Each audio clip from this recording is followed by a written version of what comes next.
Do you still wish and ask to get healed? Hello and welcome sa ating Gospel Reflection for today. Gabi na, madaling araw na halos.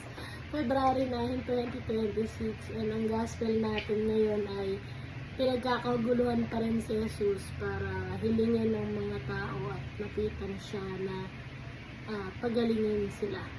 Tayo ba sa mga karamdaman natin o sa mga bagay na tingin natin dapat natin alisin sa ating mga buhay? Sinasabi ba natin to sa Diyos o aware lang tayo? Iba kasi yung aware ka lang sa hinihiling mo na sana Lord, pagalingin mo ako dito, sana Lord, baguhin mo ako sa ganitong aspeto, sana Lord, kahit na ganito yung nararamdaman kong negative ay maayos pa rin yung pakikitungo ko. Pwedeng ganun eh, or pwede naman na wala lang, alam mo lang, pero go with the flow ka pa rin.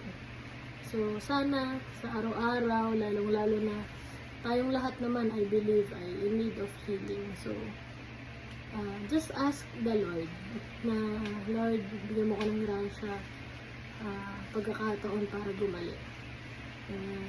Asahan natin na kikilos ang Panginoon.